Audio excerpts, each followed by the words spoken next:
That's what most modern Christians are waiting for today, is the return of Jesus Christ after the tribulation.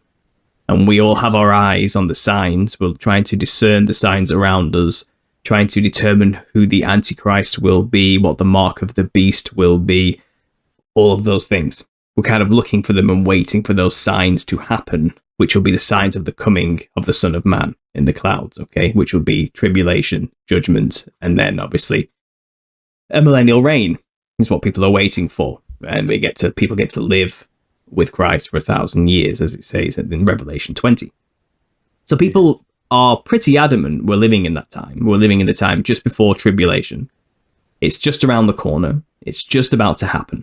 Okay, that's what people are pretty adamant where we're at. That's the mainstream thought of not only conspiracy Christians, but just mainstream churchianity. That is the view of modern Christians. We are in that time. There have always been other views out there which say, it's a spiritual kingdom and we're living in it now, and that goes on forever and ever, and there's no physical kingdom and all these type of things. You have amillennialists who believe that type of thing. What this theory says kind of blows it all out of the water. It's a completely new take on the situation. There has been a worldview called preterism, which was created a while ago, I think about 1600s by, people say it was a Jesuit, but it may have been a Jesuit, but this theory we have today is not preterism, classically so-called. It's it's something else. And a lot of people who don't like this idea will attack preterism and think that's what we're talking about. Most preterists, even they believe it's a spiritual kingdom. And we're not saying that here. We're talking about a real, physical, tangible 1,000 years where Christ reigned on earth. This theory posits it's all already happened. We're not living in the times just before tribulation. We're living after the 1,000-year reign of Christ. He's already been on earth. He has reigned for 1,000 years on earth with his resurrected saints and the elect who survived through tribulation. And now we're living in the time that comes just after that time, that 1,000 years, which is basically called the little season, where Satan is let loose to deceive the nations, gather an army from the four corners of the earth, Gog and Magog, whose number is of the sands of the sea, to make war with the camp of saints. And then once they make war and surround the beloved city, fire will come down from heaven, and then we'll all be present for the great white throne judgment at the end of time. People will be judged. Those who are obviously judged badly are thrown into the lake of fire, and then there's a new heaven and earth. And that's the eternal kingdom after the little season. Most modern mainstream churchianity thinkers believe once tribulation happens, the eternal kingdom comes then. That's not what Revelation says. It says there is a 1,000-year reign of Christ where he rules with an iron rod with his resurrected saints who are blessed to take part in that first resurrection because they get to rule with Christ for 1,000 years.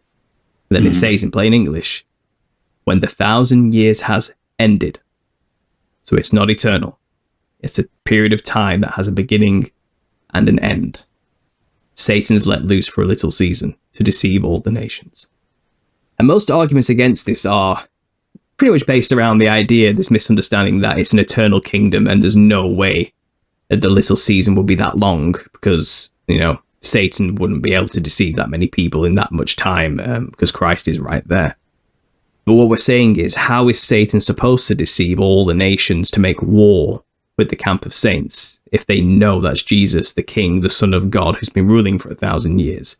No one would make war with it if they knew that was the case. So there must be a time or period when Satan's ruling where people don't know that Christ is on earth and has ruled for 1,000 years. The people have to have been deceived so much that they don't even know when they are, never mind where they are. And this theory also posits and has an explanation for the alien agenda, the UFO agenda.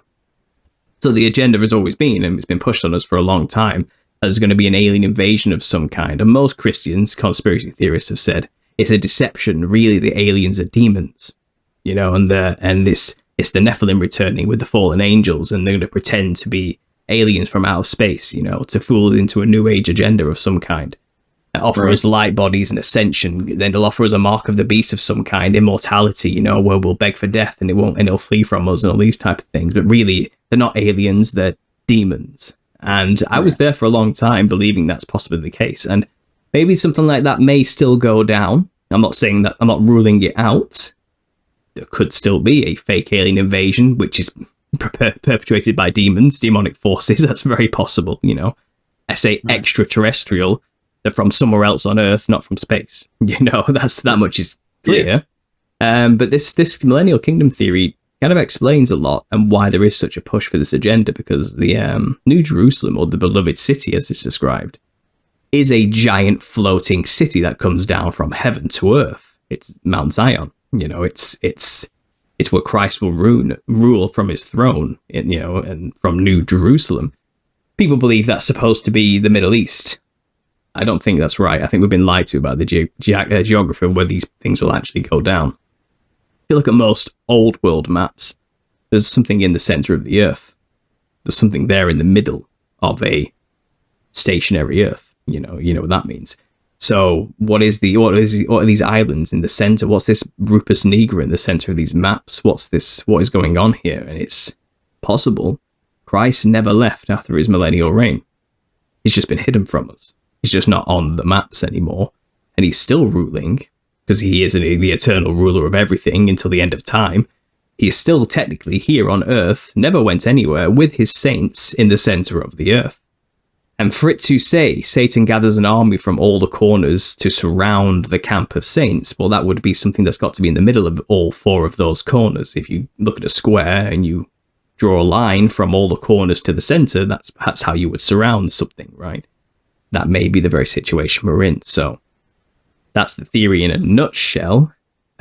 Christ is still here in the center of the earth. The cameras are just no longer on him. The whole nation's deceived. No one knows he's there because no one's pointing anything to him. You can't go and explore that area yourself. It's completely blocked off from public access. You know, there's been agendas at play to hide this history, completely bury it. And there'll come a time where they probably will point the cameras back at Christ. And it will look like a giant invading mothership from space, no doubt. From our new brainwashed program perspective through all the medias we've been prepped for to prepare for an alien invasion. And then it's possible they'll release the demons. And it'll look like we're being attacked by the mothership.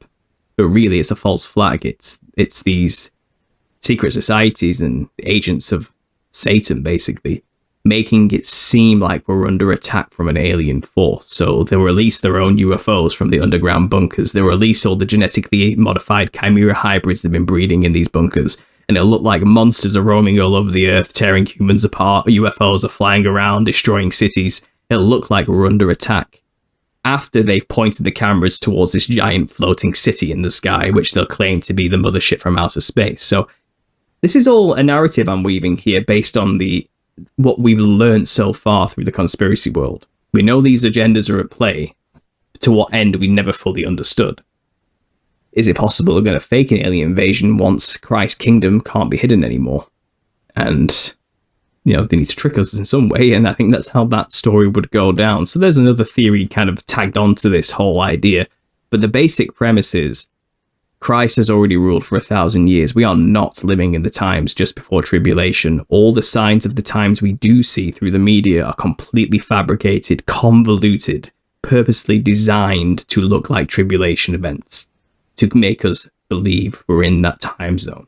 But there'll always be a new mark of the beast. There'll always be some kind of sign of a third temple being built, of something like that. Even though that was never in the Bible about building a third temple.